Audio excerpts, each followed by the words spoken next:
Hello everyone, I'm Panel Lemon Tart, and today I'll be adding to our new town, Maple Street. To recap, we started off with one suburban house and added a boba cafe to it. And now I'll be adding some sort of grocer to our town, and most of you picked a convenience store. So, let's begin!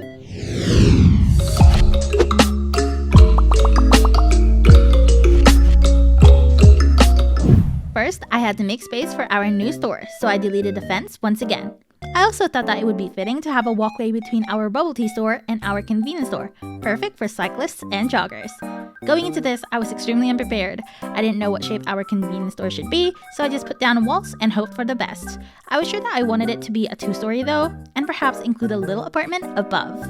I went ahead with a mansard roof over the first floor because this style of roof is what I somehow associate with convenience stores.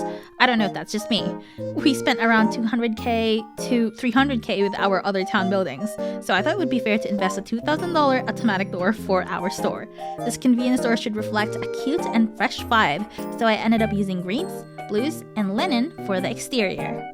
To make this build different and quirkier than the others, I used an elevator instead of stairs to get to the apartment above. Time to fill up our shop. As you can see, I was really struggling with the store shelves. I didn't want to use any of the usual shelves in build mode, so I tried to get creative and failed miserably. But hope is not all lost since I figured out a way to incorporate the new wire mesh to create cute shelving for our convenience store. Things were definitely looking up. Then I asked myself, what's a convenience store without vending machines? So I had to add those as well. I love vending machines. They are such a vibe. I wanted them integrated into the wall, and with the help of basic shapes, I did just that. I think that's even more of a vibe than vending machines or cash registers. At least for me. Little kid me did not dream of being a princess or a doctor or whatever. My dream was to have a cash register job. In short, this area over here is one big childhood dream coming true. Throughout making this build, I dreaded the inevitable. Stocking up the shelves. So I had the genius idea of just faking it and adding pretend shelves. A piece of cake. I wasted a good hour and a half making this freezer thing. I added meat, sausages, and ice cream, and later on I found out that this freezer cost me $7,000. Yikes. Next, I wanted to add a vegetable area since I want this town to have a source of natural and healthy foods, even though it's just a little stall. I can confirm that the back and forth between our town and the big grocery store was not it. This process aged me a good 15 years.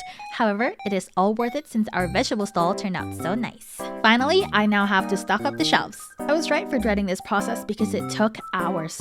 But luckily for you, I happen to have the power to fast forward time. So we're just going to skip all the tedious bits. You're very welcome. And just like that, I have filled up most of the shelves. What's really missing though is a touch of nostalgia. That's when I officially decided that this was going to be an Asian convenience store, filled with chips and treats from my childhood. Let me know if you recognize any of these snacks down below. And let's not forget our ramen, because what's an Asian convenience store without it? I added food advertisements inside our store and tried to spread it on the outside as well. I was originally going for that messy, realistic look. In Boxburg, this messy aesthetic did not really have the same feel as the IRL one, so I ditched that idea. I totally forgot to add a staff area, so I had to resort to an outside staff area instead. I love that we now have a walkway nearby our back entrance. I can just imagine this would make stock delivery so much easier. I did a lot of landscaping around our build to make it more like a part of the town. This is such a rewarding process, seeing it all come together. But I wasn't exactly satisfied with the exterior design of our store. Something was missing. And with the help of my beloved structures, I managed to solve that problem by adding these lines on the roof and adding that to the inside as well. Much to my relief, our convenience store started looking more and more like a convenience store. I wanted this parking lot to look like it's pretty busy, but not too crowded. I added one car and a couple of bicycles. This hurt my wallet as usual, but I believed it is for a good cause. Because our store is a convenience store, it would make sense that the products are affordable. Therefore, I made decals to make the cheap price tags.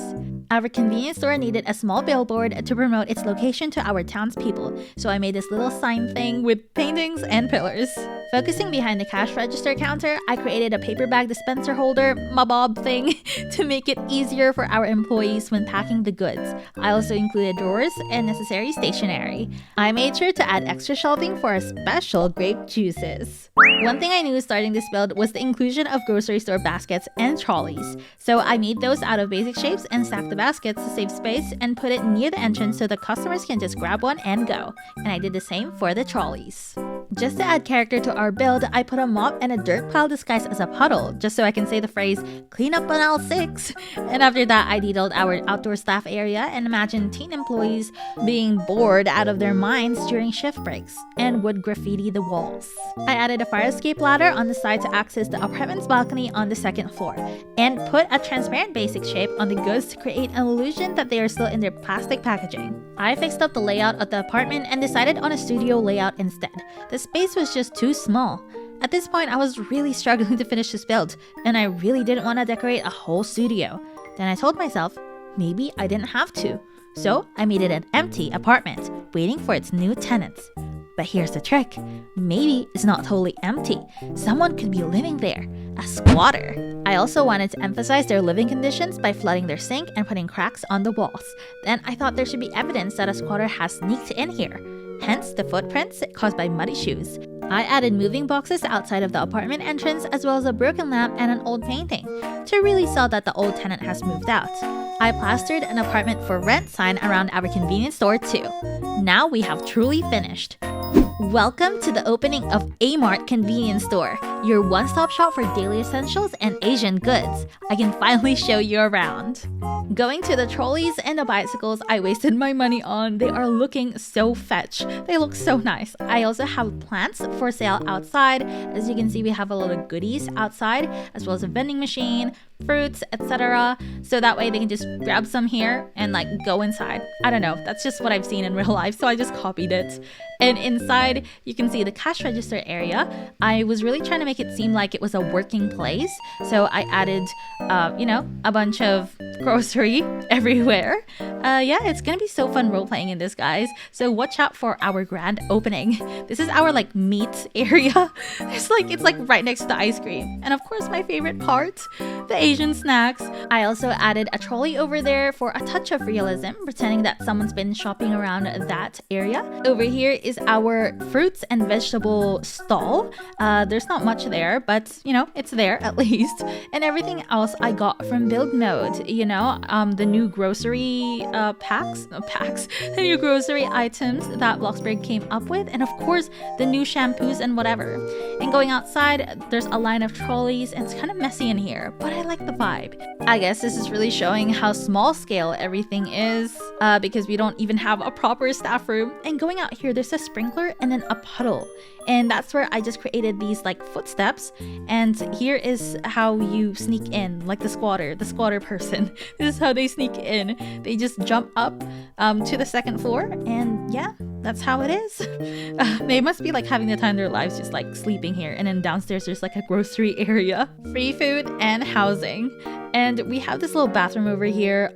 It's so basic. I hate it so much, but I'm so glad that I made it seem like someone just moved out, so that way I didn't have to actually put effort into this apartment. I don't know. Let me know what you think about this build, and see you on the next one.